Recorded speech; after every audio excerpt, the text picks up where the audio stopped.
Welcome back class.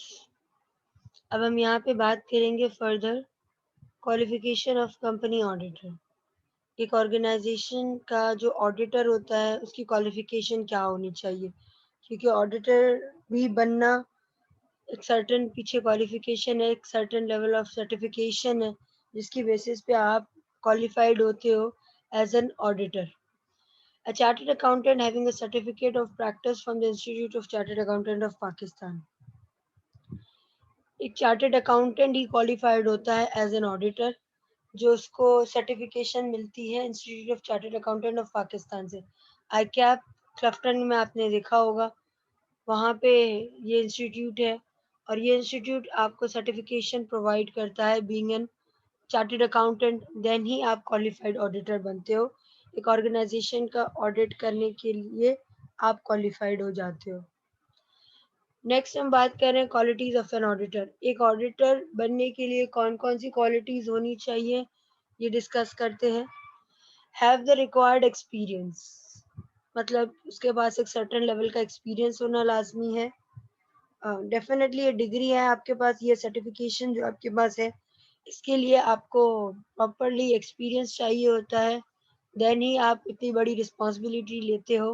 किसी के books of accounts को चेक करने के लिए सबसे पहले आपको वो आना चाहिए कि वो अकाउंट्स बनते कैसे हैं, क्योंकि जब आपको ये पता होगा कि बनते कैसे हैं देन ही आप उसको चेक कर सकते हो। तो यहाँ पे अब आपको सर्टेन लेवल का एक्सपीरियंस चाहिए, जिसमें बात हो रही है सर्टिफिकेशंस आर की academic qualifications for an auditor. Experience होना लाजमी है। जितनी ज़्यादा एक्सपीरियंस होंगे, जितने ज़्यादा आपको पता होंगे कि मार्केट में जो ऑर्गेनाइजेशंस रन कर रही हैं उनके कौन कौन से ऑडिट इश्यूज आ रहे हैं, देन ही आपको पता होगा कि इसकी रिपोर्ट कैसे प्रेजेंट करनी है, ओपिनियन कैसे देना है। तो जितना ज़्यादा आपका वाइड एक्सपीरियंस होगा उतना ही आपका ऑडिट बेहतर होगा। नेक्स्ट बात करते हैं ability to make independent decisions. An auditors decision should not be wayward और इन्फ्लुएंस्ड बाय एनीवन। लाइक यहाँ पे बात हो रही है कि एक auditor must be an independent decision taker. वो अपने फैसले खुद ले, ऐसा नहीं है कि उसके फैसले कहीं इन्फ्लुएंस्ड हो रहे हो। अगर वो इंडिपेंडेंट डिसीजन नहीं लेगा तो वो इंडिपेंडेंट ऑडिट नहीं कर सकेगा, फिर उसके फैसले बायस्ड होंगे, उसके फैसले एक दूसरे पे डिपेंडेंट होंगे, जिसकी वजह से ऑडिटर का जो ओपिनियन होगा वो clean true and fair view opinion नहीं होगा। और अल्टीमेटली इसका इफेक्ट किस पे आता है? इन्वेस्टर्स पे आता है जिसने वो इन्वेस्ट की है।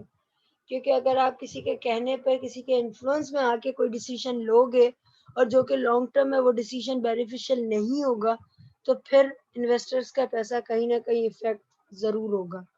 फिर उसको उस लेवल का रिटर्न, उस लेवल का डिविडेंड नहीं मिलेगा। फर्दर बात करते हैं auditor have the ability to understand different business needs. हर ऑर्गेनाइजेशन के अपने अपने नीड्स होती है, हर टाइप ऑफ ऑर्गेनाइजेशन की अपनी अपनी रिक्वायरमेंट्स होती है, और एक ऑडिटर को ये अच्छे से समझना चाहिए कि जिस नेचर का बिजनेस है उस नेचर ऑफ बिजनेस की रिक्वायरमेंट्स क्या क्या हैं, उनकी नीड्स क्या क्या हैं, उनकी रिपोर्टिंग प्रेजेंटेशन स्टाइल क्या क्या है। तो जैसे वो पता होंगे तो उसके अकॉर्डिंगली ही वो बेहतर काम कर सकेगा। Next, effective communication skills. अब यहाँ पे बात हो रही है कि किस तरीके से आपके पास, एक ऑडिटर के पास कितनी अच्छी कम्युनिकेशन स्किल्स हैं इन द रिटन फॉर्म और ओरल फॉर्म। क्योंकि इंस्पेक्ट करना, किसी से बात निकलवाना, किसी की इंफॉर्मेशन को वेरीफाई करना, ये एक आर्ट है और ये ऑडिटर के प्रोफेशन में ये बहुत ज़्यादा रिक्वायर्ड है। तो अच्छी बेटर कम्युनिकेशन स्किल्स होना बहुत ज़्यादा ज़रूरी है। उसकी बेसिस पे आप बहुत बेहतर काम कर सकते हैं। क्लियर? आगे हम बात करते हैं टाइप्स ऑफ ऑडिटिंग की। टाइप्स ऑफ ऑडिटिंग में बात हो रही है internal auditor and external auditing की। Internal auditor with in organization, external outside the organization. अब यहाँ पे क्या बात हो रही है फर्दर डिटेल में देखते हैं।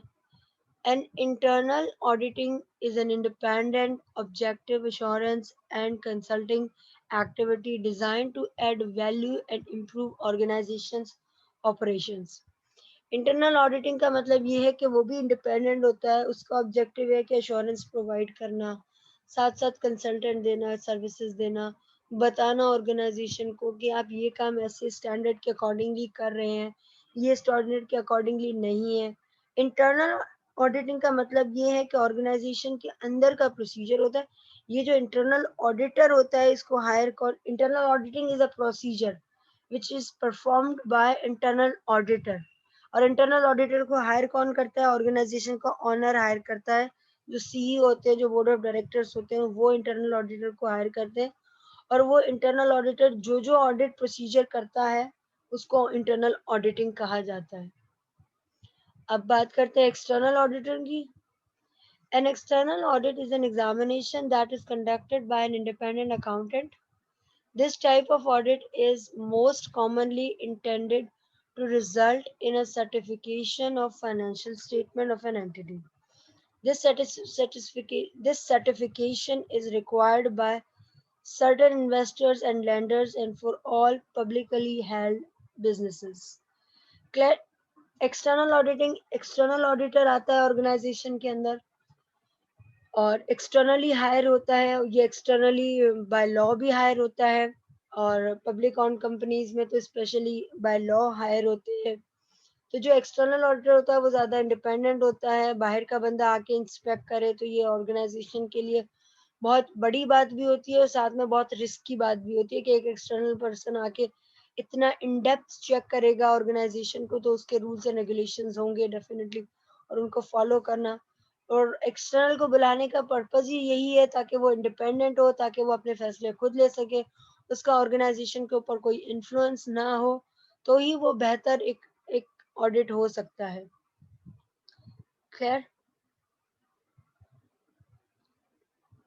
टाइप ऑफ एक्सटर्नल ऑडिटिंग, जो एक्सटर्नल ऑडिट होते हैं उसके फर्दर टाइप्स हैं। सबसे पहले बात करते हैं continuous audit, final audit, interim audit.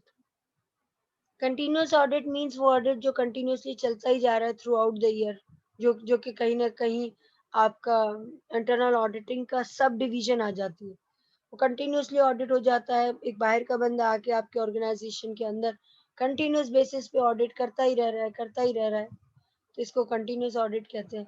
Final audit annual audit होता है, जो सिर्फ 1 साल के लिए बंदा हायर होता है और उस 1 साल के लिए वो काम करता ही रहता है और 1 साल पे आपको रिपोर्ट दे देगा, जो ऑडिट रिपोर्ट होती है वो चला जाएगा। फिर आप दोबारा नया बंदा हायर करोगे और वो आपके ऑर्गेनाइजेशन के अंदर आएगा, पूरे साल का ऑडिट करेगा। क्लियर? नॉर्मली ऑडिटर जो आते हैं वो अगर fiscal year from July to June है तो वो आपके पास आते हैं 3 मंथ्स बिफोर। और अगर फिस्कल ईयर आ रहा है आपका जनवरी से लेकर दिसंबर तक, तो वो आपके पास आते हैं अक्टूबर में, नवंबर के स्टार्ट में अक्टूबर में आते हैं। वो 2 महीने आपकी इनिशियल ट्रांजैक्शन पे काम करते हैं, लाइक जनवरी से लेकर जो भी आपकी ट्रांजैक्शन है उस पे काम करते हैं और 31 दिसंबर तक आपके सारे बुक्स ऑफ अकाउंट्स क्लोज हो चुके होते हैं। और जो ये रिपोर्ट आपको दे रहे होते हैं वो आपको देंगे 31 मार्च पे। इनका इनका होता है कि जिस डेट पे आपका फिस्कल ईयर खत्म हो रहा है उसके 3 मंथ्स बाद एक ऑडिटर आपको रिपोर्ट देता है। और नवंबर और अक्टूबर में आने का यही पर्पस होता है क्योंकि ये बहुत बड़ा ऑडिट होता है, बहुत सारी ऑर्गेनाइजेशन की आपके पास सारी ट्रांजैक्शन होती है, इवन आपकी ब्रांचेस भी इतनी सारी होती हैं, तो इतना डाइवर्सिफाइड ऑडिट होता है, एक एक ट्रांजैक्शन को चेक करना, तो इतना टाइम पीरियड रिक्वायर्ड है in order to complete this audit. Share जिसमें आपकी स्पेशली आपका इन्वॉल्व हो जाता है कि नवंबर में जो आ रहा है वो पूरी ट्रांजैक्शन देखेगा और दिसंबर की जब जैसे बुक्स ऑफ अकाउंट्स क्लोज हो जाएंगे तो अगले 3 महीने तक वो सारी ट्रांजैक्शन चेक करना, वेरीफाई करना, उनको अपडेट करना और उनके बुक्स ऑफ अकाउंट्स को दोबारा से बनाना, क्योंकि एक ऑडिटर बैक एंड में एक एक ट्रांजैक्शन को चेक करके दोबारा अकाउंट्स बना रहा होता है, जिनको उनके वर्किंग पेपर्स कहा जाता है, वो अपने पास मेंटेन करके रखते हैं। उनकी रिक्वायरमेंट नहीं है बुक्स ऑफ अकाउंट्स बनाना, लेकिन जब वो चेक कर रहे होते हैं तो वो अपने पास अपनी कॉपी बना रहे होते हैं जिससे बता रहे होते हैं कि एक्चुअल में ऐसे बननी चाहिए लेकिन आपने यहाँ यहाँ ये मिस्टेक की है। Clear? This is final audit. अब बात करते हैं इंटरम ऑडिट का। इंटरम ऑडिट 6 मंथ्स ऑडिट होता है, तो और ये रिक्वायरमेंट पे होता है अगर आपने कहीं लोन लेना है और लोन में ये रिक्वायरमेंट है कि एटलीस्ट आप लेटेस्ट 6 महीने का ऑडिट स्पेसिफिकली इंटरम ऑडिट करवा के आओ ताकि हमें पता चले कि लास्ट 6 मंथ्स में आपने ऑर्गेनाइजेशन ने कैसा परफॉर्म किया है मार्केट में, उनकी सेल्स क्या है, उनकी परचेज क्या है, उनकी वर्किंग कैपिटल कितना मूव हो रहा है, उनकी लिक्विडिटी कितनी है बिजनेस में, प्रॉफिटेबिलिटी का लेवल क्या है। तो उसके अकॉर्डिंगली अगर वो कह रहे हैं कि 6 महीने का ऑडिट होना चाहिए जिसको हम इंटरम ऑडिट कहते हैं, तो वो एज पर रिक्वायरमेंट होता है, जब जरूरत होती है तब होता है। क्लियर। कुछ ऑर्गेनाइजेशंस एनुअल ऑडिट नहीं करवाती, वो सिर्फ इंटरम ऑडिट करवा लेती हैं और एज पर नीड के जहाँ जहाँ जरूरत है वो 6 महीने का ऑडिट करवा लेती है। क्लियर। आगे हम बात करते हैं टाइप्स ऑफ ऑडिटर्स की। टाइप्स ऑफ ऑडिटर्स में सबसे पहले बात आ जाती है इंटरनल ऑडिटर की। An internal auditor is trained professional task with providing independent and objective evaluation of companies' financial and operational business activities. They are employed to ensure that companies follow proper procedures and functions effectively or efficiently. Internal auditor वो बंदा जिसको higher करती है management, जिसको higher करते हैं owner, board of directors. अब independence का लेवल अगर आप बात करें तो इंटरनल ऑडिटर की इंडिपेंडेंस का वो लेवल नहीं होता जो एक एक्सटर्नल ऑडिटर का होता है। कैसे? इस तरीके से कि एक्सटर्नल ऑडिटर तो बाय लॉ बाहर से ही हायर होगा, और जो बंदा बाय लॉ बाहर से हायर होगा उसकी जिस लेवल की आपकी फीस, क्योंकि आप उसे बुला रहे हो, वो नहीं आ रहा है, आपके ऑर्गेनाइजेशन का ऑडिट करवाना है तो एक्सटर्नल ऑडिटर को आप बुला रहे हो, क्योंकि लॉ की ये रिक्वायरमेंट है कि this organisation must be audited by an external auditor annual basis पे। तो आपकी ये रिक्वायरमेंट है, तो आपने एक्सटर्नल ऑडिटर हायर किया। जब आप जिसको आप हायर करते हो वो अपने मुंह मांगी फीस चार्ज करता है, और वो ऑडिट भी अपने हिसाब से करता है, जैसे वो उसके जो भी लेवल ऑफ एक्सपर्टीज हैं, जो उनके रिक्वायर्ड स्टैंडर्ड्स हैं उस ऑडिट फर्म के, उसके अकॉर्डिंगली वो ऑडिट करता है। अब ऑन द अदर हैंड हम यहाँ बात करें इंटरनल ऑडिटर की, तो इंटरनल ऑडिटर क्या करता है, उसको हायर करता है ऑर्गेनाइजेशन। वो तो वहाँ बेसिकली जॉब कर रहा होता है, उसके अंडर रह के मैनेजमेंट उनको हायर करती है और वो उसके अंडर काम करता है, तो डेफिनेटली उनके डिसीजंस सर्टेन लेवल पे इफेक्ट करता है। वो ऑनर को ये तो नहीं कह सकता आप यहाँ पे ये गलत कर रहे हो, तो वो ऑनर तो यही कहेगा, मैनेजमेंट तो यही कहेगी, हमने तुम्हें हायर किया है, तुम हमें मत सिखाओ कि हमें कैसे करना है। ये रियलिटी में होता है कि ऑर्गेनाइजेशन में ये बहुत कॉमन नॉर्म्स हैं ऑर्गेनाइजेशन के, कि उनके अंदर जो इंटरनल ऑडिटर होता है उसकी इंडिपेंडेंस का वो लेवल नहीं होता जो एक्सटर्नल ऑडिटर का होता है, और ये चीज एक्सटर्नल ऑडिटर को बहुत अच्छे से पता है। इंटरनल ऑडिटर का बेनिफिट ये है कि वो छोटे लेवल पे ही बता देता है रूल्स एंड रेगुलेशन कैसे करने हैं, किस तरीके से करने हैं, ताकि जो एक्सटर्नल ऑडिटर आए ना तो इतनी ज्यादा मिस्टेक्स ना हो। ठीक है, जितने ज्यादा ब्लंडर्स, जितने ज्यादा एरर्स, जितने ज्यादा फ्रॉड इन्वॉल्व होंगे उस ऑर्गेनाइजेशन की एंड जो रिपोर्ट होगी ऑडिट रिपोर्ट, वो उसका ओपिनियन वैसा ही रिफ्लेक्ट होगा। इंटरनल ऑडिटिंग में वो छोटे लेवल पे सारी चीजें सिखा के बेहतर करके एक ऑर्गेनाइजेशन का लेवल बहुत अच्छा हो जाता है अगर उसके अंदर इंटरनल ऑडिट डिपार्टमेंट है। दैट्स मीन कंप्लायंस है, दैट्स मीन इंटरनल कंट्रोल्स हैं उस ऑर्गेनाइजेशन के। ठीक है। एक्सटर्नल ऑडिटर की मोर और लेस हमने साथ साथ बात कर ली। An external auditor is a public accountant who conducts audit, reviews and other work for his or her clients. Clients mean organization, organization के वो ऑडिट करता है, जिसमें वो ऑडिट करता है, रिव्यू करता है और साथ साथ अदर ऑडिट सर्विसेज भी प्रोवाइड करता है एक external auditor.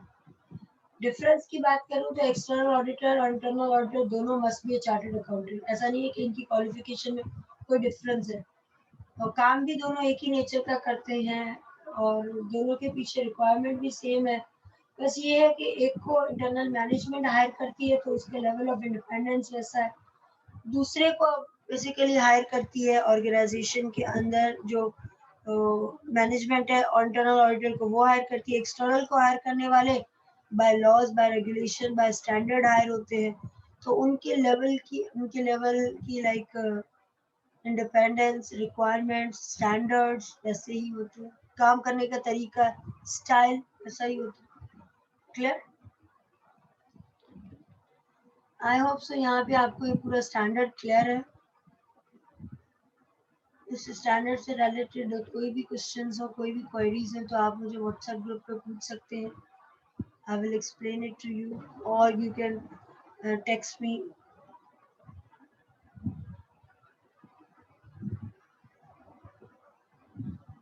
Thank you so much, class.